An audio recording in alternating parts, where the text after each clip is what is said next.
ചരിത്രം തിരുത്തിയിരിക്കുകയാണ്. ഒരു ചരിത്ര വിജയമാണ് ഈ പയ്യന്നൂരിൽ ഉണ്ടായിട്ടുള്ളത്. സ്ഥാനാർത്ഥിയാകാൻ ഞാൻ തീരുമാനിച്ചപ്പോ ഒരു വിജയപ്രതീക്ഷയും ഉണ്ടായിരുന്നില്ല എന്ന് മാത്രമല്ല, വിജയിക്കാൻ ആയിരുന്നില്ല എന്റെ മത്സരം. ഒരു പ്രതിഷേധത്തിന്റെ ഭാഗമായിരുന്നു, ഒരു സമരത്തിന്റെ ഭാഗമായിരുന്നു എന്റെ മത്സരം.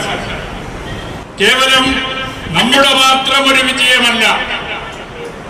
ഞാൻ CPM-നകത്ത് 50 വർഷക്കാലം പാർട്ടി മെമ്പറായി പ്രവർത്തിച്ച ഒരാളാണ്.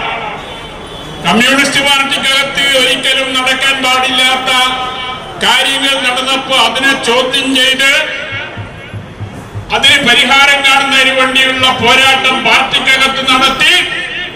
അതുകൊണ്ട് പ്രയോജനമില്ലെന്ന് കണ്ടപ്പോഴാണ് ബഹുജനങ്ങളുടെ മുമ്പിൽ ആ കാര്യങ്ങൾ അവതരിപ്പിക്കുന്നതിന് വേണ്ടി ഞാൻ സന്നദ്ധമായത്. അതിന്റെ ഫലമായിട്ടാണ് എന്നെ പാർട്ടിയിൽ നിന്ന് പുറത്താക്കിയത്.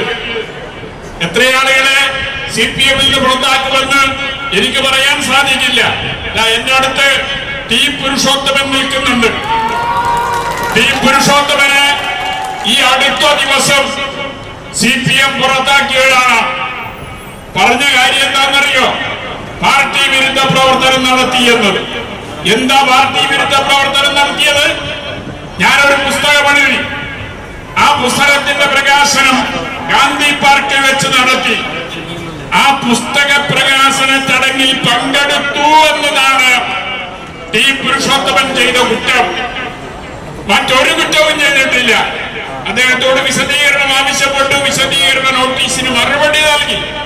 നിങ്ങളുടെ മറുപടി തൃപ്തികരമല്ല എന്ന് പറഞ്ഞുകൊണ്ടാണ് അദ്ദേഹത്തെ പുറത്താക്കിയത്.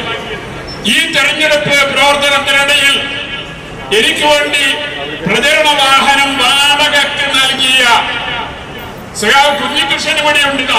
ഇവിടെ എന്റെ മുമ്പിലുണ്ട് കുഞ്ഞികൃഷ്ണൻ. അദ്ദേഹം ഒരു ടെമ്പോ ഡ്രൈവറാണ്.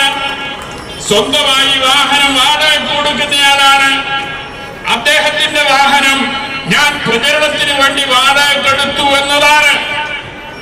അദ്ദേഹത്തെ പങ്കെടുപ്പിച്ച് ബ്രാഞ്ച് യോഗം ചേർന്ന് അദ്ദേഹം പാർട്ടി വിരുദ്ധ പ്രവർത്തനം നടത്തി എന്ന് പറഞ്ഞ് അദ്ദേഹത്തെ പാർട്ടിയിൽ നിന്ന് പുറത്താക്കി. എത്ര ആളുകളെ പുറത്താക്കേണ്ടി വരും എന്നത് അവരാലോചിക്കേണ്ട വിഷയമാണ്. കാരണം ഈ വിജയത്തിൽ വലിയ വിഭാഗം വോട്ട് CPM-നകത്ത് മെമ്പർമാരുടെയും അനുഭാവികളുടെയുമാണ് എന്ന കാര്യത്തിൽ ഒരു തർക്കവുമില്ല. UDF-ന്റെ വോട്ട് കൊണ്ട് മാത്രമല്ല നാം ജയിച്ചത് എന്ന് നമുക്കറിയാം. കാരണം UDF-ന് ഈ മണ്ഡലത്തിലുള്ള വോട്ടിനെ കുറിച്ച് UDF-ന്റെ നേതാക്കന്മാർക്ക് നല്ല ധാരണയുള്ളതാണ്, ജനങ്ങൾക്കും ധാരണയുള്ളതാണ്. അതിന്റെ കൂടെ ഈ പാർട്ടിക്കകത്ത് CPM-നകത്ത് ഞാൻ ഉന്നയിച്ച വിഷയങ്ങളോട് അനുകൂലമായി ചിന്തിക്കുകയും പ്രതികരിക്കുകയും ചെയ്ത ജനങ്ങളുടെ വോട്ട് കൂടി ചേർത്തുകൊണ്ടാണ് ഈ ഉജ്ജ്വലമായ വിജയം ഈ മണ്ഡലത്തിൽ നമുക്ക് നേടിയെടുക്കാൻ സാധിച്ചത്. അതുകൊണ്ട് ഈ ചരിത്ര വിജയം പയ്യന്നൂരിന്റെ സമഗ്രമായ മാറ്റത്തിന് വേദിയാക്കാൻ ഉപകരിക്കും വിധത്തിൽ പ്രയോജനപ്പെടുത്താൻ നമുക്കെല്ലാം സാധിക്കേണ്ടതുണ്ട്. അതിന് നമുക്ക് കൂട്ടായി പ്രവർത്തിക്കാം.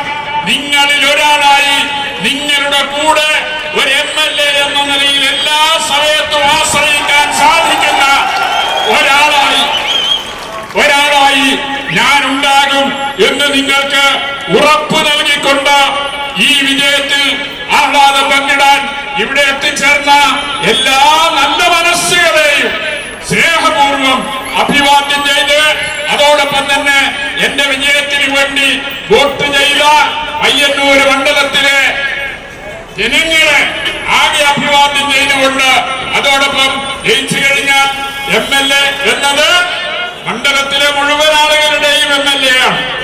ആ നിലയിലേക്ക് പ്രവർത്തിക്കാൻ ഞാൻ സന്നദ്ധമാകും എന്ന് കൂടി സൂചിപ്പിച്ചുകൊണ്ട് ഈ ആഹ്ലാദ പരിപാടിയിൽ പങ്കെടുത്ത മുഴുവൻ ആളുകളെയും ഒരിക്കൽ കൂടി അഭിവാദ്യം ചെയ്തുകൊണ്ട് ഞാൻ എന്റെ വാക്കുകൾ അവസാനിപ്പിക്കുന്നു. നിങ്ങൾക്ക് അഭിവാദ്യങ്ങൾ.